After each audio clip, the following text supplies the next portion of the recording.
Alors bonsoir à toutes et à tous. Je vous apporte le salut fraternel du syndicat du commerce de la Seine-Saint-Denis. Et notre syndicat votera pour le rapport d'activité et pour le rapport de trésorerie. Le congrès, c'est un moment fort, un moment où on se retrouve, on fait le point et on cherche des perspectives d'avenir. Alors vous allez me dire, en ce moment, c'est un peu compliqué, vu l'actualité, d'essayer de se projeter dans l'avenir. Soyons clairs, aujourd'hui, le gouvernement enrichit les multinationales et les grandes fortunes. On enchaîne des budgets après année, qui sont de véritables budgéticides pour nos droits. Les patrons, eux, ils encaissent, nous aussi, mais pas de la même manière.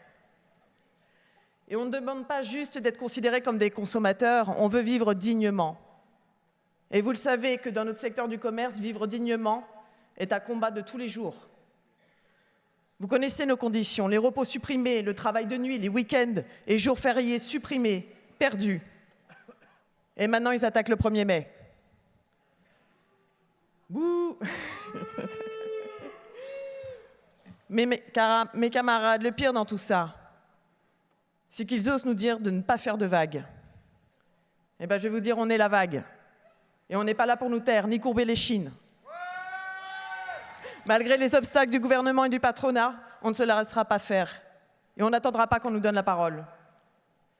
Dans nos luttes, nous avons fait grève, nous avons négocié, nous avons investi le terrain. Et on a renforcé notre communication pour mieux faire entendre notre voix. On n'a pas seulement résisté, on a avancé. Et vous le savez, mes camarades, le développement syndical, ça ne tombe pas du ciel. Il se construit avec courage, constance et conviction. Mais ça suppose aussi de revoir régulièrement sa feuille de route pour avancer toujours plus loin. Et qu'est-ce que seraient toutes ces actions sans l'engagement des militants sur le terrain? Rien, mes camarades. Alors ce congrès, c'est aussi le moment de saluer tous les camarades qui se battent chaque jour pour les travailleurs et qui ne gagnent pas à pas du terrain. Bravo à ceux et à celles qui ouvrent des sections là où FO n'est pas désiré et qui tiennent bon face aux tentatives de déstabilisation, comme chez Histoire d'Or. Alors Nathalie, je ne suis pas un homme, j'en ai, mais je te retourne le compliment. Et nous apportons donc un soutien sans faille à cette section qui, j'en suis sûre, remporteront haut la main les prochaines élections. Bravo également à tous ceux qui sont venus arracher la représentativité là où personne ne les attendait, comme chez Conforama, Force ouvrière, première organisation syndicale, mais aussi chez Happy Chic, New André, Abercrombie, Sergent-Major, Teddy, Ziman Stocomanie. Et la liste est longue et j'en suis fière. Un mot aussi pour nos camarades de Primark qui viennent de finir leur premier tour et dernier tour de ces élections samedi dernier. Ils ont mené une campagne exemplaire dans un contexte très difficile. Alors oui, le résultat ne leur satisfait pas. Mais ils ont quand même ouvert la voie en gagnant l'entrée de FO, CSE national, de plus de 5000 salariés dans cette entreprise. C'est une première étape et ça en appelle d'autres. Alors Shafika, il y a une autoroute, il y a un marathon à faire pendant ces 4 années à venir et tu peux compter sur nous pour courir auprès de toi. Alors FO avance, FO s'affirme et ça s'affirme aussi dans un monde où on n'imaginait pas le luxe.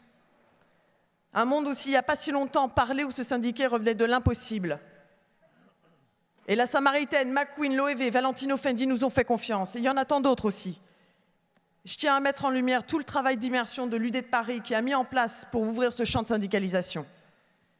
Alors oui, Bernard Arnault et toute sa clique n'ont qu'à bien se tenir. On est entré chez eux, on y restera.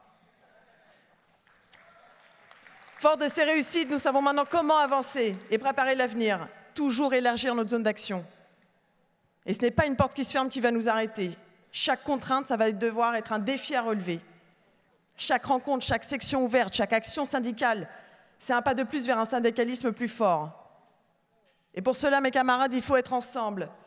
Dans un monde où l'individualisme gagne du terrain, nous avons fait le choix de l'union et de la fédération. Ce ne sont pas de mots creux, c'est le fruit du travail collectif. Alors je tiens donc à remercier sincèrement la fédération et toutes les personnes qui la composent, l'Union départementale de la Seine-Saint-Denis et toutes les UD avec lesquelles nous travaillons main dans la main. Merci à l'UD de l'Ain qui nous a aidés pour ce congrès aussi, il faut le rappeler. Ensemble, unis et déterminés, nous avons tous les atouts pour continuer notre combat. Vive la CGT Force ouvrière, vive la FEC FO!